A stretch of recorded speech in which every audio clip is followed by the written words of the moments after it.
Bonjour et bienvenue à Voyage dans l'espace, où que vous soyez dans l'univers, nous espérons que vous allez bien. Ici Florent Meunier, je suis en compagnie de Claude Lafleur, de Laurent Runigo et de Dylan Baillargeon, et aujourd'hui nous causons exoplanètes. Grâce au télescope Webb, nous entendons souvent parler ces derniers temps d'une foule de découvertes faites à ce sujet. On nous présente des exoplanètes plus bizarres les unes que les autres. Il peut être difficile de s'y retrouver. Que comprendre de tout ce qu'on nous rapporte dans les médias ? Qu'est-ce qui est important de retenir ? Quelles sont les informations vraiment pertinentes ? C'est ce que nous allons voir en faisant un tour d'horizon des notions de base concernant les exoplanètes. Ce sera aussi l'occasion de découvrir que nos recherches actuelles demeurent très limitées, c'est-à-dire que nous sommes en mesure de repérer qu'une petite fraction des exoplanètes qui existent probablement. À notre grande dame, nos techniques d'observation actuelles seraient incapables de détecter une planète semblable à la Terre s'il s'en trouvait une autour d'un autre Soleil, et il doit y en avoir. Et nous allons voir pourquoi. Et pour commencer, Claude, comment t'es venue l'idée d'un tel balado ? Bonjour Florent, bonjour Laurent, bonjour Dylan, bonjour à toutes et à tous. C'est toujours un plaisir d'être au micro de Voyage dans l'espace. Surtout, j'ouvre une petite parenthèse, quand on enregistre comme ça un balado, pour moi, c'est la fin d'un travail qui s'est déroulé sur plusieurs semaines. Fait qu'aujourd'hui, c'est la conclusion d'un autre balado. Pour répondre à ta question, Florent, je dirais que depuis le début de l'année, je songeais à faire un balado sur les exoplanètes parce que j'imagine qu'un peu comme vous et moi, vous observez dans les médias toutes sortes de nouvelles qui ressortent, soit qu'on découvre des nouvelles planètes ou qu'on découvre des propriétés sur certaines exoplanètes qu'on connaît. C'est un peu difficile de s'y retrouver. Et pendant des mois, je réfléchis à dire de quelle façon je vais aborder le sujet parce qu'il y a beaucoup de découvertes, il y a beaucoup de choses à dire. Ce qui est amusant, c'est qu'il y a quelque temps, une de nos auditrices, Mariam Areski, m'a écrit pour me poser des questions et ces questions m'ont donné l'idée, m'ont donné l'angle pour aborder le sujet. C'est-à-dire que quand on nous parle d'une découverte par rapport aux exoplanètes, comment comprendre ce qui est intéressant? Est-ce que c'est pertinent ou pas? Et on va vous donner certaines petites clés toutes simples, vous allez voir, en prenant en compte de trois éléments, ou trois ou quatre éléments, on peut rapidement savoir à quoi on a affaire. Donc, c'est Mariam qui m'a inspiré le balado suivant. Je la remercie et j'espère que de son côté, tout se passe très bien. Merci Mariam et au plaisir de se rejaser. C'est une bonne question, on la remercie Mariam, c'est vrai que c'est tout bête, mais c'est une très bonne question.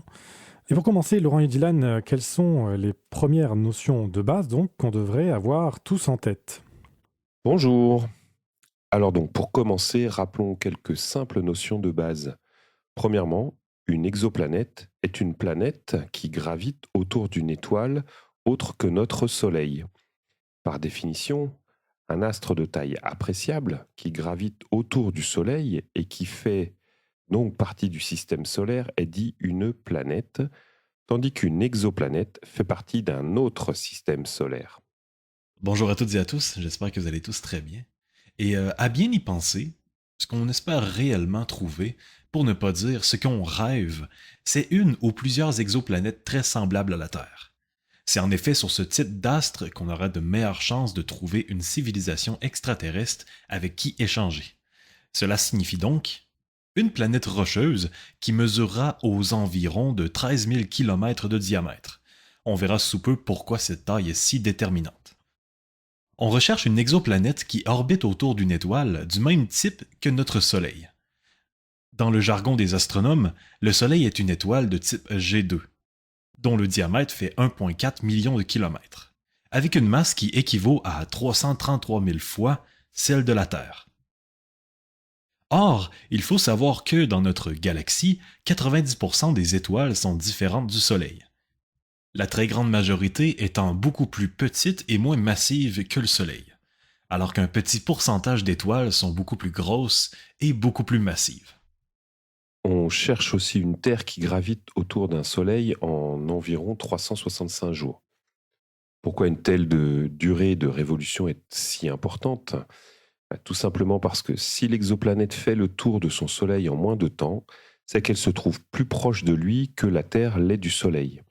Cette exoplanète est par conséquent exposée à davantage de radiation, chaleur, lumière et autres radiations, ce qui la rend possiblement inhabitable.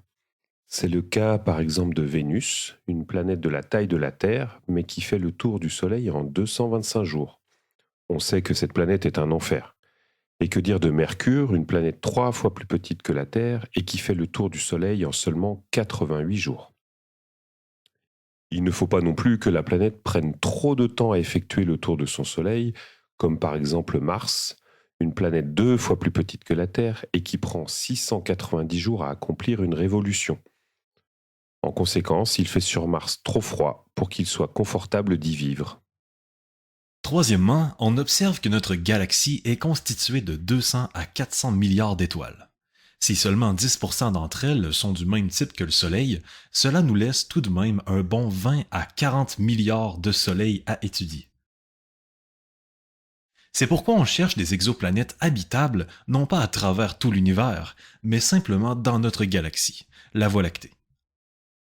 Voilà qui nous laisse déjà suffisamment de territoire à explorer pour répondre à la grande question qu'on se pose tous, sommes-nous seuls dans l'univers? On sait d'ailleurs, à la lumière des découvertes qu'on a faites ces 30 dernières années, que la majorité des étoiles de tout type, qu'on a étudiées attentivement, possèdent au moins une planète, et très souvent plus d'une.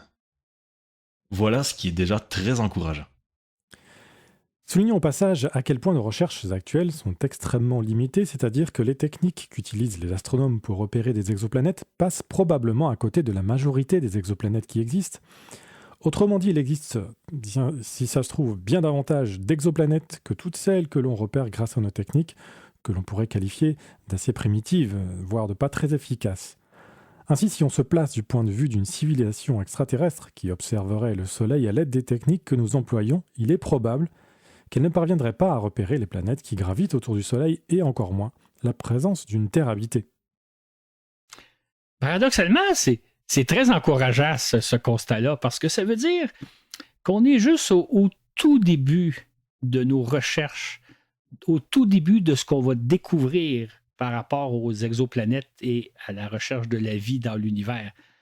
En fait, en cette matière, on pourrait dire que l'astronomie d'aujourd'hui est un peu comparable à l'astronomie à l'époque de Galilée. C'est ce que vont nous expliquer d'ailleurs Laurent et Dylan. Rappelons-nous en effet qu'en 1609-1610, Galilée a fait d'extraordinaires découvertes en pointant une lunette astronomique vers le ciel. Il a d'abord repéré 4 petites lunes autour de Jupiter, ce qui a anéanti notre conception géocentrique de l'univers. Galilée a aussi découvert que la surface de la Lune n'était pas plane et uniforme comme on le croyait, mais couverte de montagnes et de vallées. Il a aussi découvert que le Soleil n'est pas un astre parfait comme l'imposait la doctrine catholique. Ces découvertes ont véritablement révolutionné notre conception de l'univers et notre perception du monde. Comme nous le relatons d'ailleurs dans le balado 123, La science en marche, première partie, les pionniers de la cosmologie. Pourtant, nous n'en étions alors qu'au tout début d'une fulgurante ère de découvertes astronomiques, de sorte que l'univers tel qu'on le conçoit à présent n'a pas grand-chose à voir avec ce qu'on connaissait il y a 400 ans. Voici qu'on en est un peu au même stade à présent dans nos recherches et découvertes sur les exoplanètes et sur la présence de vie dans l'univers. C'est dire qu'il nous reste l'essentiel à découvrir. C'est dire aussi que le flot de découvertes déjà intense est appelé à s'intensifier considérablement ces prochaines années et décennies. Mais comment s'y retrouver? Le nombre de découvertes à propos des exoplanètes, tant en termes de nouvelles planètes que ce qu'on apprend à leur sujet, augmente sans cesse, de sorte qu'il devient difficile pour nous, profanes, de s'y retrouver. Qu'est-ce qui importe de retenir lorsqu'on nous présente de nouvelles découvertes? S'agit-il de découvertes réellement significatives? Laurent, de notre point de vue, on pourrait classer donc les exoplanètes en 3 grandes catégories d'intérêt. Il y a d'abord celles qu'on pourrait qualifier de très intéressantes, c'est-à-dire les exoplanètes qui s'assimilent plus ou moins à la Terre et sur laquelle pourraient se trouver des possibilités de vie. Il y a ensuite les autres types d'exoplanètes très différentes de la Terre et qui nous font découvrir des mondes qu'on ne soupçonne pas. On parle alors de planètes géantes, de planètes océans, de Jupiter chaude, de super-Terre, de mini-Neptune, etc. Enfin, il y a les exoplanètes qu'on pourrait qualifier de très exotiques, de véritablement bizarres, hors de l'ordinaire, sinon même hirsutes. Des planètes comme on ne s'attendrait pas à en trouver. Il s'agit d'astres plus bizarres les uns que les autres et qui, dans certains cas, défient nos théories et notre compréhension des choses. En voici quelques exemples parmi des milliers d'autres que l'on connaît et qui illustrent ces catégories. Depuis 1995, nous avons découvert plus de 5000 exoplanètes dans notre galaxie, la plupart se trouvant à des distances comprises entre quelques années-lumière et des milliers d'années-lumière. Souvent, elles gravitent très proches de leur étoile, des étoiles différentes du Soleil. Nombre d'entre elles sont des planètes géantes. Nous avons repéré quelques exoplanètes de type terrestre, mais qui, pour une raison ou une autre, diffèrent de notre planète. Voici quelques exemples récents. Le hasard faisant bien les choses, nous avons découvert une exoplanète dans le système stellaire le plus proche de nous, soit autour de l'étoile B du système Alpha Centauri. Ce système, aussi appelé Alpha du Centaure, comporte 3 étoiles, dont l'étoile la plus proche de nous, Proxima du Centaure, qui se trouve située à 4,2 années-lumière de nous, c'est-à-dire 42 000 milliards de kilomètres. Cette planète est seulement 10% plus massive que la Terre, et elle gravite dans la zone habitable de son étoile. Il pourrait donc y avoir théoriquement de la vie sur cette exoplanète. Sauf que, si c'est le cas, il s'agira d'une vie très différente puisque l'environnement dans lequel baigne cette exoplanète diffère d'une autre. En effet, l'exoplanète orbite autour d'une naine jaune-orange en seulement 3,2 jours. Qui plus est, elle met le même temps pour effectuer un tour sur elle-même. C'est dire qu'elle présente toujours la même hémisphère à son étoile, où il fait par conséquent très chaud, plus de 1200 degrés. Alors que l'autre hémisphère est éternellement plongé dans l'obscurité totale et un froid glacial. Il pourrait cependant exister des conditions propices à la vie à la frontière entre ces deux hémisphères. Une autre exoplanète intéressante est Gliese 12b, une planète légèrement plus petite que la Terre et qui se trouve à 40 années-lumière de nous. Cette exoplanète prend 13 jours pour faire le tour d'une étoile 4 fois plus petite que le Soleil, une naine rouge beaucoup moins lumineuse et chaude. Les spécialistes ignorent si cette exoplanète possède une atmosphère. Mais ils envisagent l'idée qu'elle pourrait ressembler à Vénus puisqu'elle reçoit 1,5 fois plus d'énergie de son étoile que la Terre n'en reçoit du Soleil. D'autres chercheurs ont pour leur part découvert une atmosphère autour d'une autre exoplanète intéressante, 55 Cancri E. Il s'agit d'une planète rocheuse située à 41 années-lumière de nous. C'est l'une des 5 planètes repérées autour d'une étoile semblable au Soleil. Elle est cependant 2 fois plus grosse que la Terre et c'est ce qu'on appelle une super-Terre, ou plus simplement une planète géante. Gravitant 20 fois plus proche de son étoile que ne le fait Mercure autour du Soleil, on imagine que la surface rocheuse de cette planète est couverte de lave. Il ne ferait donc vraiment pas bon d'y vivre. Un autre système stellaire intéressant est TOI 715, situé à 137 années-lumière de nous et qui comprendrait au moins 2 planètes. La première, dite TOI 715b, aurait 1,5 fois la taille de la Terre et pourrait se trouver en zone habitable de son étoile. Une seconde exoplanète, de la taille de la Terre, pourrait également exister en zone habitable. L'étoile TOI 715 est cependant une naine rouge, nettement moins lumineuse et plus froide que le Soleil. Un autre système planétaire fort intéressant, et dont on parle très souvent d'ailleurs, est TRAPPIST-1. Ce système stellaire comporte 7 planètes rocheuses qui gravitent autour d'une naine rouge, située à 42 années-lumière de nous. Ce qui fascine dans ce système, c'est que 7 planètes ont à peu près la même taille que la Terre, alors que 3 ou 4 d'entre elles gravitent en zone habitable. Par contre, on n'a pas encore détecté d'atmosphère autour de l'une ou de l'autre de ces exoplanètes. On sait aussi que chacune de ces exoplanètes expose un même hémisphère à l'étoile. Il doit donc faire très chaud d'un côté de ces planètes et terriblement froid de l'autre côté.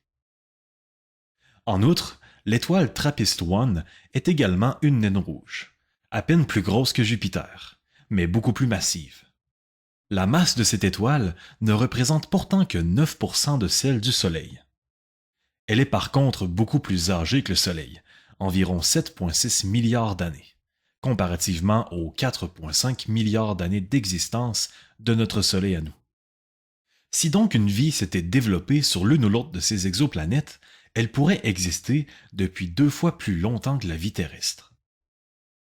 Par ailleurs, des astronomes sont récemment parvenus à photographier une exoplanète, chose rare. Celle-ci est nettement plus massive que Jupiter, appelée Epsilon Indi AB. Elle gravite autour d'une petite étoile qui a le même âge que le Soleil et qui se trouve à seulement 12 années-lumière de nous. Aux yeux des spécialistes, cette exoplanète est intéressante puisque c'est celle qui ressemble le plus à notre Jupiter. Les astronomes ont par ailleurs mis au jour une exoplanète qui aurait survécu au sort qui attend la Terre dans quelques milliards d'années. On sait en effet qu'un jour, le Soleil va exploser pour devenir une géante rouge. Ce processus devrait anéantir Mercure, Vénus et la Terre. Or, des astronomes viennent de découvrir une exoplanète qui aurait survécu à ce processus. Selon ce qu'on comprend, cette exoplanète aurait jadis gravité autour de son étoile dans la même position que la Terre autour du Soleil. Puis, quelque temps avant la phase de géante rouge, l'exoplanète aurait été poussée vers une orbite plus éloignée par des vents émanant de l'étoile, ce qui aurait probablement balayé son atmosphère. On pense même que cette exoplanète aurait pu autrefois été habitable alors que son étoile ressemblait au Soleil. Qui sait donc s'il n'y a pas eu jadis une civilisation sur cette planète? Civilisation qui aurait néanmoins péri lors de la transformation de l'étoile. Voilà qui illustre un bel exemple de parfois des découvertes qu'on fait qui n'ont pas nécessairement un rapport au type de planète que nous cherchons, mais qui nous apprennent beaucoup sur la présence de vie dans l'univers. Et bien entendu, il existe des centaines d'autres exemples d'exoplanètes qui présentent des facettes fort intrigantes que vous pouvez retrouver par exemple dans les balados 48 sur les exoplanètes de nouvelles planètes incroyables, dans le numéro 143 sur les exoplanètes aussi méconnues qu'abondantes et dans le balado avec Romain Allard et le surprenant monde des exoplanètes. La première chose qui illustre ce petit étalage d'exoplanètes, c'est à quel point leur taille détermine tout le reste. En effet, tel qu'expliqué dans le balado 117, planète des plus petites aux plus gigantesques, la taille d'un astre détermine sa nature et les conditions qui règnent à sa surface. Ainsi, les planètes de la taille de la Terre sont normalement des astres rocheux qui possèdent d'une atmosphère. Par contre, les planètes qui sont environ 1,5 fois à 2 fois plus grosses que la Terre seront, dans des conditions normales, entièrement recouvertes d'océans mesurant des dizaines, voire des centaines de kilomètres d'épaisseur. Ce sont des planètes océans, des astres fascinants à étudier, mais fort différents de la Terre. Ensuite, des astres qui font au moins 3 à 4 fois la taille de la Terre sont normalement des planètes gazeuses, comme Jupiter, Saturne et Uranus. À l'opposé, des planètes 3 fois plus petites que la Terre seront également des astres rocheux, mais dénués d'atmosphère. C'est les cas de la Lune et de Mercure. Notons que Mars, qui est 2 fois plus petite que la Terre, se trouve à la limite des planètes rocheuses possédant une atmosphère.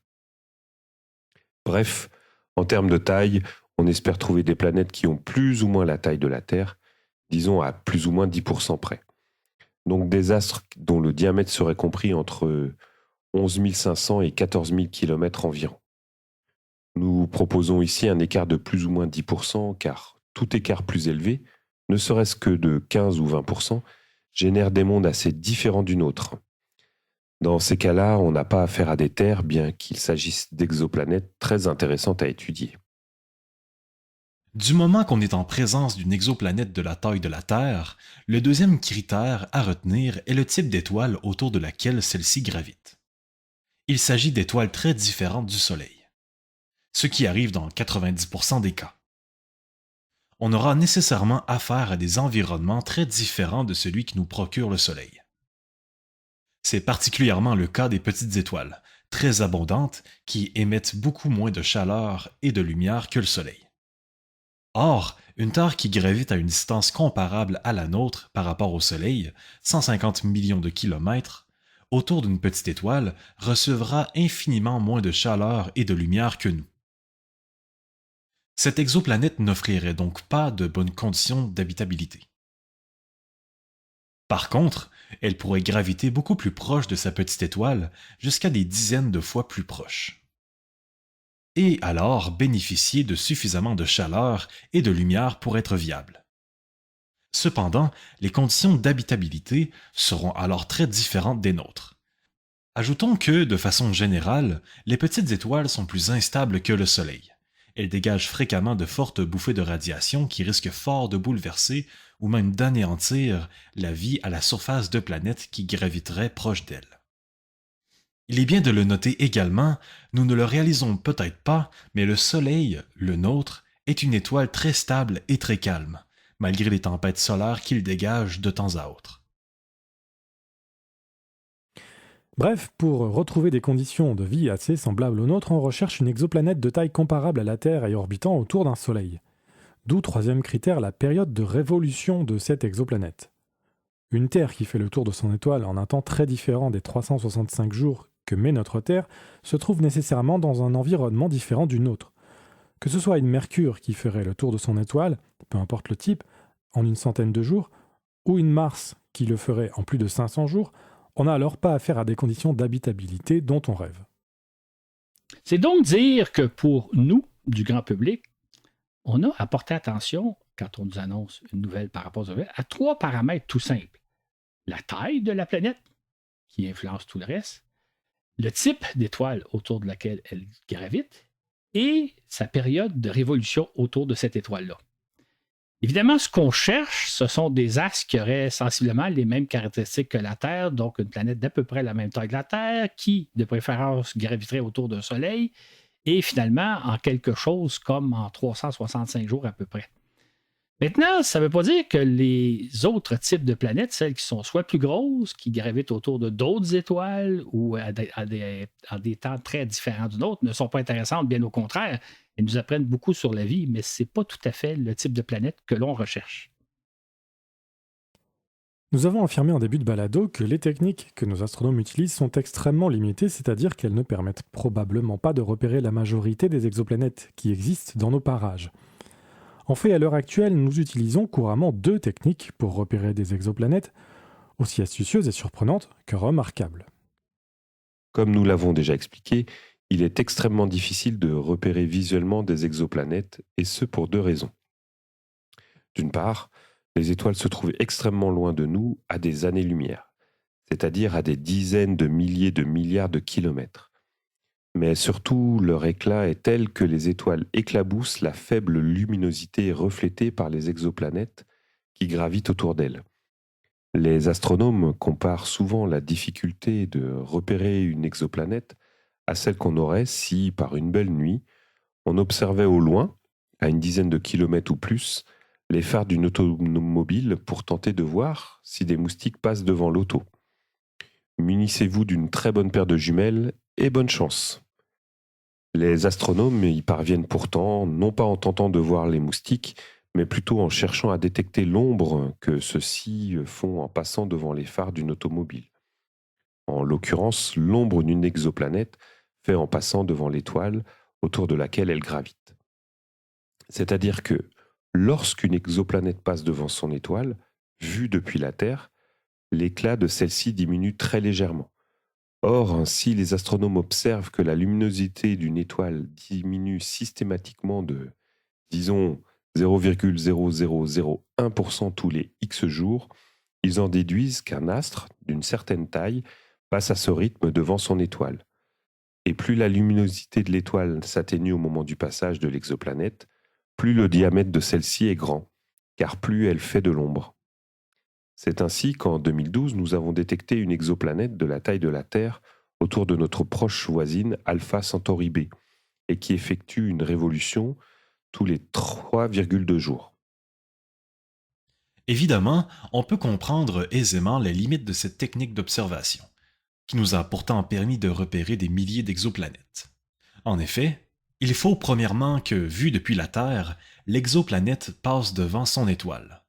Or, si on observe l'étoile sous un angle défavorable, jamais on ne la verra passer devant elle.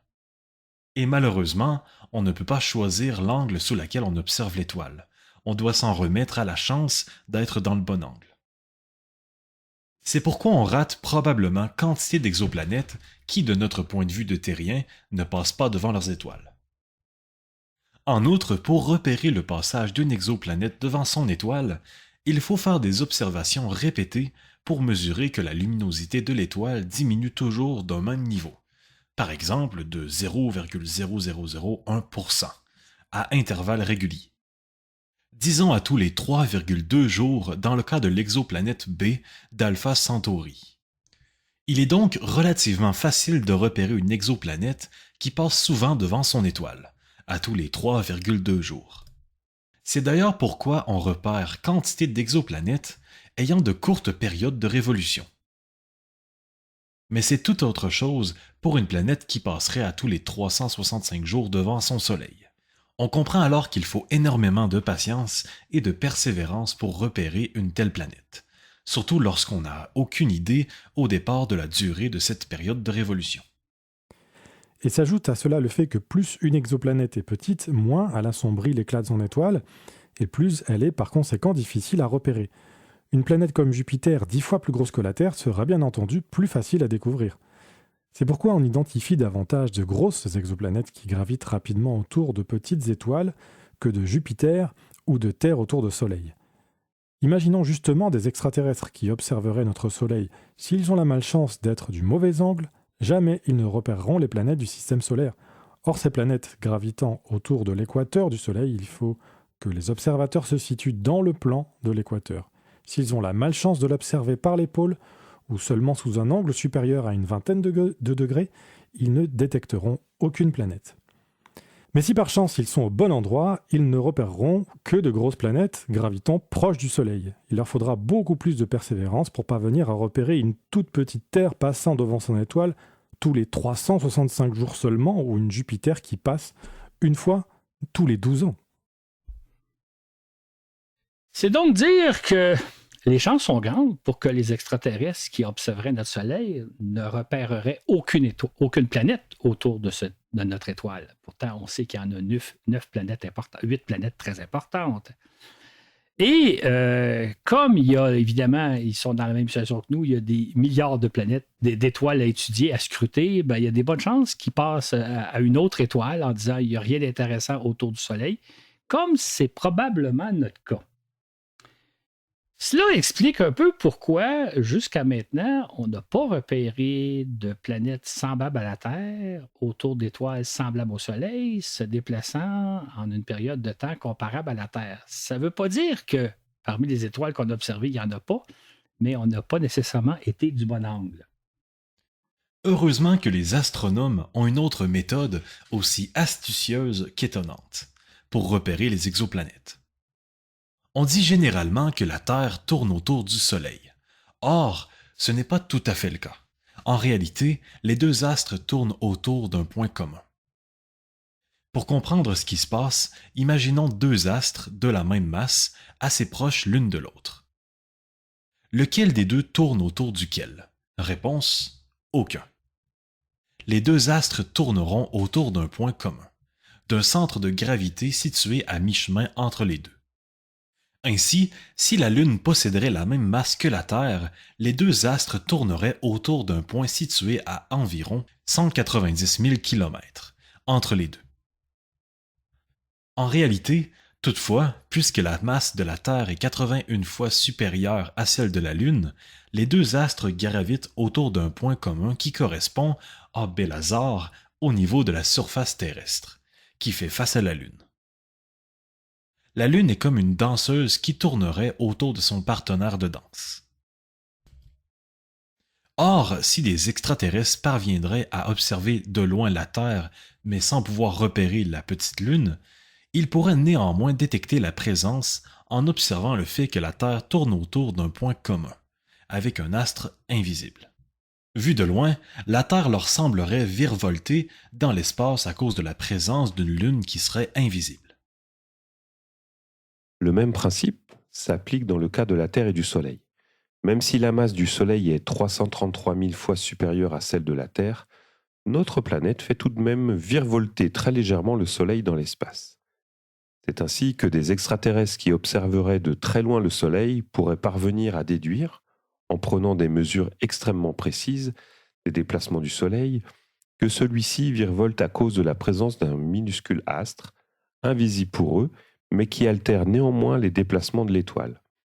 Dans le cas de la Terre, celle-ci affecte légèrement les déplacements du Soleil selon un rythme de 365 jours. C'est de cette façon que nos astronomes parviennent à repérer des exoplanètes qui, selon notre point de vue, ne passent pas devant leurs étoiles. Ces exoplanètes altèrent cependant très légèrement les déplacements de l'étoile. De même, des astronomes extraterrestres pourraient repérer la Terre. Mais voilà que la détection de légers déplacements du Soleil dans l'espace se complique par la présence de 7 autres planètes. En effet, les déplacements du Soleil sont légèrement perturbés au rythme de 88 jours par la présence de Mercure et au rythme de 225 jours à cause de Vénus, au rythme aussi de 365 jours dû à la Terre, au rythme de 689 jours à cause de Mars, puis de 12 ans à cause de Jupiter, 30 ans de Saturne, 84 ans pour Uranus et de 168 ans pour Neptune. Bonne chance à eux pour démêler tout ça. C'est la situation qui confronte actuellement nos astronomes. C'est-à-dire que lorsqu'ils repèrent de légères perturbations dans les déplacements d'une étoile, ils doivent d'abord chercher à savoir est-ce que ces perturbations sont causées par une ou par la présence de plusieurs planètes ou par un autre phénomène, un autre type de perturbation qui n'a rien à voir avec l'existence d'exoplanètes. C'est une observation qui est vraiment pas facile à réaliser. Et bien entendu, nous avons repéré et surtout nous allons découvrir toute une gamme de situations imaginables. En termes de taille, nous avons déjà identifié des exoplanètes aussi petites que la Lune, jusqu'à des astres qui font une douzaine de fois la masse de Jupiter. Par-delà cette masse, on pénètre dans le monde des proto-étoiles, des quasi-étoiles et des étoiles ratées pour aboutir aux étoiles naines. Et donc la majorité des exoplanètes découvertes à ce jour gravitent autour de petites étoiles avec très souvent une période de révolution de quelques jours seulement. Ces découvertes sont bien entendu le fruit de nos techniques balbutiantes. Un certain nombre de ces exoplanètes se trouvent dans la zone habitable de leur étoile, c'est-à-dire dans la région qui leur procure un environnement potentiellement favorable à la vie telle que nous la connaissons. Cela ne veut cependant pas dire qu'il s'agit d'un environnement semblable à celui que nous procure le Soleil ou que les conditions de vie s'assimilent aux nôtres. Imaginons le bel exemple d'une planète océan qui se trouverait dans les mêmes conditions que la Terre. Cette planète, dont la taille fait environ 1,5 fois à 2 fois celle de la Terre, est entièrement recouverte par un océan faisant plusieurs dizaines ou centaines de kilomètres d'épaisseur. Sur une telle planète, il n'y a pas de terre immergée ni de continent. On peut imaginer qu'un tel océan regorge de vie, mais d'une vie très différente à ce qu'on retrouve sur Terre. Or, notre galaxie abonde de ce type de planètes fascinantes, qu'on ne retrouve malheureusement pas dans notre système solaire. Notons qu'on a aussi découvert un phénomène fréquent. Étant donné leur proximité avec leur étoile, nombre d'exoplanètes qui gravitent autour de petites étoiles se trouvent en zone habitable. Toutefois, elles sont si proches de celles-ci qu'elles sont souvent gravitationnellement prisonnières de l'étoile. C'est-à-dire qu'elles présentent toujours le même hémisphère à l'étoile. De la même manière que la Lune nous présente toujours la même face, il en résulte que sur de telles planètes, l'hémisphère exposé à l'étoile est bouillant, tandis que l'autre est glacial. On imagine mal des conditions viables sur l'une ou l'autre de ces hémisphères. Par contre, certaines conditions d'habitabilité pourraient théoriquement exister à la limite entre les deux hémisphères. Si jamais une vie existait dans un tel environnement, il s'agirait sans doute de quelque chose de fort différent de ce qu'on connaît. C'est pourquoi une autre donnée à prendre en considération, c'est la période de rotation de la planète sur elle-même. Si cette période de rotation est égale à la période de révolution de l'astre autour de son étoile, ce qui arrive assez fréquemment, là, on a affaire à une planète qui est gravitationnellement prisonnière de son étoile, c'est-à-dire qu'elle lui présente toujours la même face. C'est le cas, par exemple, de la Lune. La Lune, on sait qu'elle fait le tour de la Terre en 28 jours et elle fait une rotation sur elle-même en 28 jours. C'est ce qui explique qu'elle nous présente toujours la même face.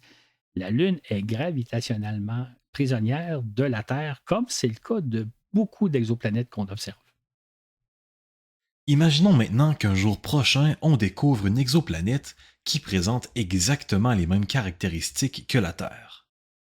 Ce serait alors une formidable découverte. Il s'agirait donc d'une exoplanète de la taille de la Terre, gravitant autour d'une étoile de type G2, en approximativement 365 jours pour accomplir sa révolution et qui ne serait pas gravitationnellement prisonnière. Une telle planète pourrait tourner sur elle-même en plusieurs heures ou quelques jours, ce qui importe peu, et elle se trouverait dans les environs de 150 millions de kilomètres de son Soleil. Jusqu'à présent, nous n'avons rien trouvé de semblable, même si on a repéré des cas assez intéressants. On a par exemple repéré des exoplanètes de la taille de la Terre et gravitant en zone habitable, mais autour d'étoiles très différentes du Soleil. On a aussi trouvé des exoplanètes qui gravitent autour de Soleil en plus ou moins 350 jours, mais qui sont nettement plus grosses que la Terre. Il pourrait donc y avoir de la vie sur de telles exoplanètes, mais des formes de vie qui sont fort différentes de celles qu'on pourrait retrouver sur Terre. Imaginons donc qu'un jour on découvre une exoplanète qui possède, oh belle coïncidence, les mêmes caractéristiques que la Terre, taille, étoile mère et période de révolution. Ce sera là une découverte extraordinaire, Claude. Absolument, ce sera une découverte extraordinaire. Et là, évidemment, la question qui va se poser, c'est est-ce qu'on peut penser que sur cette planète-là, il y a des formes de vie assez semblables à nous? Est-ce que sur cette planète-là, il n'y aurait pas des fameux humanoïdes extraterrestres dont on rêve tant? Je pense qu'on peut dire, ça va sûrement vous surprendre tous et toutes, que la réponse à cette question-là est déjà non. C'est-à-dire que même si on trouvait des conditions identiques à celles qu'on retrouve sur Terre, il est très, très peu probable qu'on retrouve des humanoïdes plus ou moins semblables à nous, et ce, pour plusieurs raisons. D'une part, il faut garder à l'esprit que la vie telle que nous la connaissons sur Terre est le fruit d'un long processus d'évolution qui a démarré il y a environ 3,5 milliards d'années. Et il ne s'agit pas d'un processus linéaire au cours duquel les premières cellules auraient mené aux premiers êtres multicellulaires, qui auraient mené aux premières plantes aquatiques et poissons, qui auraient mené aux premières plantes terrestres et aux premiers animaux remuants, qui auraient mené aux dinosaures puis aux premiers humanoïdes et enfin jusqu'à nous. Hélas non, ce n'est pas du tout ce qui s'est passé, loin de là. En réalité, l'évolution de la Terre a été marquée par une foule d'accidents de parcours et de nombreux hasards. Entre autres, la vie sur Terre a souffert de multiples extinctions massives au cours desquelles jusqu'à 95% et plus de la vie a été anéantie. Par conséquent, le processus de la vie a dû recommencer plusieurs fois, empruntant de nouveaux chemins pour parvenir jusqu'à nous. On sait aussi que la plus récente extinction massive remonte à 65 millions d'années. C'est alors seulement que les dinosaures qui dominaient la planète ont été balayés, laissant la place aux mammifères que nous sommes. Mais si cette extinction accidentelle n'était pas survenue, que serait-il advenu de nous? Et s'il n'y avait pas eu une foule d'autres extinctions avant celle des dinosaures, ceux-ci auraient-ils existé? Et ainsi de suite. Mais ce n'est pas là le seul facteur qui a marqué le développement de la vie sur Terre. Il y a aussi la présence de la Lune et de Jupiter qui, selon notre compréhension des choses, pourraient avoir joué un rôle déterminant sur la vie terrestre. Dans le cas de Jupiter, on a de bonnes raisons de considérer que l'intense force de gravité engendrée par cette planète géante a probablement servi à intercepter bon nombre de comètes et d'astéroïdes qui, autrement, se seraient abattus sur Terre, dévastant la vie terrestre. Sans Jupiter, l'histoire de la Terre aurait pu être bien différente. Quant à la Lune, on pense que les effets de la marée qu'elle génère sur la Terre pourraient avoir joué un grand rôle dans le fait que la vie marine s'est installée sur la terre ferme. Possiblement que sans marée lunaire, la vie serait probablement demeurée dans les océans. Or, on sait que l'existence de la Lune est due à un incident, à savoir la collision d'un astre de la taille de Mars qu'on a baptisé Theia et qui a arraché une partie de la croûte terrestre. C'est à partir de cette matière arrachée que s'est constituée la Lune. Sans cette collision fortuite, la Terre pourrait être dénuée d'une lune d'importance, comme c'est le cas pour notre sœur Vénus. Par ailleurs, on peut se demander quelles auraient été les conséquences sur l'évolution de la vie terrestre si l'environnement de notre planète avait été légèrement différent, ne serait-ce que légèrement. Si par exemple il avait fait un peu plus chaud, un peu plus froid, ou si la luminosité du Soleil ou la composition de l'atmosphère, la force de gravité avait été légèrement différente. En fait, on peut imaginer qu'une toute petite différence pourrait avoir un impact majeur sur l'évolution de la vie qui s'est déroulée sur 3,5 milliards d'années. Donc, si on change légèrement un paramètre, ça pourrait avoir d'importants impacts. Et imaginez si on change légèrement quelques-uns de ces impacts-là. On va se trouver alors probablement dans des conditions très différentes sur l'évolution de la vie. Autrement dit, l'évolution, c'est un long processus qui s'est déroulé sur 3 milliards d'années. Et même si on amorçait un processus identique sur une planète identique à la Terre qui se déroulait sur 3 milliards d'années, il est très, très peu probable, en fait, il est même presque inimaginable qu'on arriverait au même résultat final, c'est-à-dire à nous. Et souvent, sur Terre, on a un formidable foisonnement de vie avec des tas de formes de vie différentes. Et puis, on l'a bien vu, en fonction des taux d'oxygène, de gaz carbonique, etc. sur Terre, il y a différentes créatures qui ont existé, qui n'existent plus. Celles qui existent aujourd'hui n'existeront plus dans des millions d'années. Voilà, il y a de quoi faire au niveau de créatures. Exactement. Et on pourrait même rajouter que c'est toujours un peu notre fameux esprit égocentrique où on s'est longtemps pensé au centre de l'univers, au centre de la création, au centre de tout. Bien, aujourd'hui, on imagine que l'aboutissement final de la vie sur une planète qui aurait les mêmes conditions que nous, c'est nécessairement des humanoïdes plus ou moins semblables à nous. On est vraiment très égocentrique. On a une misère à s'imaginer qu'il pourrait exister des formes de civilisation totalement différentes de nous, tout à fait aussi avancées, sinon même davantage, mais qui n'ont rien à voir avec les humanoïdes que nous sommes. C'est assez plaisant de se penser comme étant l'évolution majeure de la vie. Hein. C'est rassurant. On a beaucoup de difficultés à s'imaginer comme étant des êtres ordinaires. Même aujourd'hui, il y a beaucoup de gens qui pensent qui sont un peu au centre de l'univers, que les astres gouvernent leur vie, comme si les astres avaient de quoi s'occuper, donc on pense à l'astrologie, ou même de penser qu'il y a des dieux qui se préoccupent de nous, qui exaucent nos prières. On a de la misère à imaginer que, ben non, on est quelque chose quelque part. On est peut-être un très heureux accident de la nature, mais sans plus, là, on n'a rien de spécial. Et probablement que sur d'autres planètes, il y a des civilisations avancées qui n'ont rien à voir avec nous. En guise de conclusion, imaginons que l'on découvre un jour une Terre identique à la nôtre, où l'évolution aurait abouti au même résultat qu'ici sur Terre, Claude. On a le droit de rêver quand même, hein. On vit quand même à une époque où on attrape des fusées avec des baguettes. La question qui se posera alors, ce sera l'évolution sur cette exoplanète est-elle rendue précisément au même stade que nous ? Imaginons simplement que l'évolution sur cette planète soit quelque peu en retard ou quelque peu en avance sur où nous en sommes ici sur Terre. Or, il ne faudrait pas grand-chose pour se retrouver à un stade d'évolution très différent d'une autre. Par exemple, si l'évolution sur cette planète est encore à quelques milliers d'années d'où nous en sommes actuellement, il sera alors impossible de communiquer avec eux. Et si elle se trouvait en avance sur nous de quelques milliers d'années ? Or, 1000 ans de plus ou de moins sur un processus qui se déroule sur 3,5 milliards d'années ne représente que 0,00001%. Il nous faudra donc repérer une civilisation qui en sera au même stade de développement que nous à plus de 99,999999% près. Enfin, une dernière barrière à franchir sera la distance qui nous sépare d'une éventuelle civilisation extraterrestre avec laquelle nous aimerions échanger par ondes radio, la technique la plus efficace que l'on connaisse. Si, par exemple, on découvrait une civilisation qui se trouve à, disons, 100 années-lumière de nous, ce qui est extrêmement proche en termes galactiques, il s'écoulera alors un siècle avant que celle-ci reçoive un message radio de notre part, et un autre siècle pour espérer recevoir une réponse. Ce sont là des laps de temps qui sont incommensurables. Et même s'il y avait une civilisation sur l'exoplanète d'Alpha Centauri B, notre plus proche voisine, à 4,4 années-lumière, le moindre échange radio s'écoulerait sur près d'une décennie.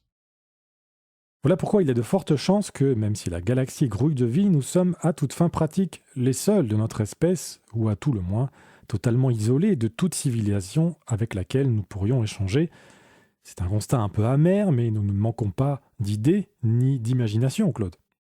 En fait, là, ce qui est intéressant, c'est que, comme je le disais en début de balado, on est juste au début de nos recherches.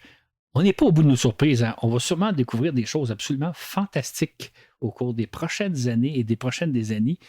Et j'imagine d'ailleurs qu'on va faire des balados de temps à autre qui vont faire le point. Et on n'est pas au bout de nos surprises. Si j'avais fait des balados depuis 1995, régulièrement, j'aurais rapporté des surprises vraiment étonnantes. On n'est pas au bout de nos surprises, ce qui fait que même si on doit peut-être se faire à l'idée que d'une façon ou d'une autre, on est un peu seul dans l'univers, ou du moins, si jamais il y a d'autres civilisations avec qui communiquer, la communication sera à toute fin pratique impossible. On est quelque sorte seul dans notre game.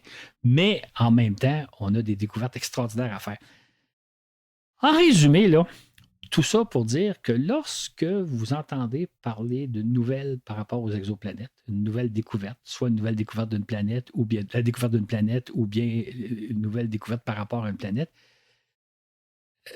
analysez toujours la nouvelle en repensant aux 3 ou 4 paramètres que je vous ai proposés. De quelle taille on parle? Est-ce qu'on parle d'une planète de la taille de la Terre ou quelque chose d'autre? De quel type d'étoile on parle? Est-ce qu'on parle d'une étoile semblable au Soleil ou une autre type d'étoile? D'ailleurs, généralement, on parle toujours de naines parce qu'elles sont très abondantes. Et finalement, la période de révolution de cette planète-là, est-ce qu'elle fait le tour de son étoile en quelques jours ou même quelques semaines ou autour de son étoile semblable à d'autres?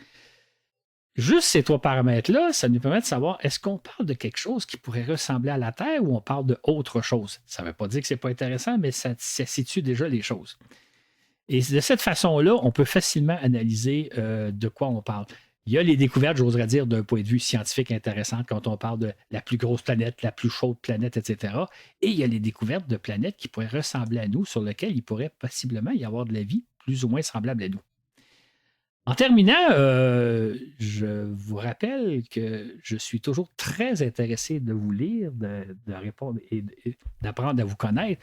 Donc, n'hésitez pas à communiquer avec nous à l'adresse de courriel tout simplement baladovde@gmail.com, baladovde@gmail.com. Moi, là, je suis toujours intéressé de savoir qui vous êtes, dans quelles conditions vous écoutez notre balado. Je prends toujours en note vos suggestions et vos questions, et qui sait, des fois, peut-être les questions que vous allez me poser vont donner naissance à un éventuel balado, comme c'est le cas de celui-ci avec Mariem. Je vous salue, nous vous saluons et nous vous souhaitons bon retour dans 2 semaines.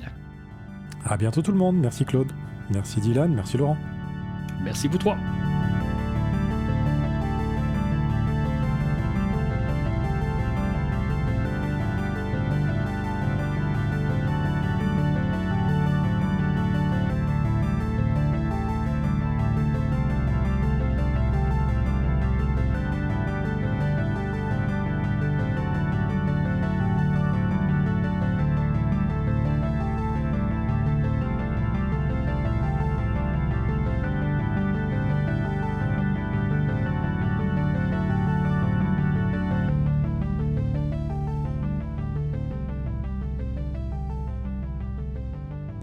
Nous remercions toutes les personnes qui nous soutiennent via le site patreon.com, via leurs messages sur les réseaux sociaux, ça nous fait toujours très plaisir. Nous revenons dans 2 semaines avec le 4e épisode de la grande aventure d'Apollo 11 sur la Lune. Ce balado a été préparé par Claude Lafleur et narré par Florent Meunier, Laurent Runigo et Dylan Baillargeon. Sur ce, et où que vous soyez dans l'univers, à bientôt pour un autre voyage dans l'espace.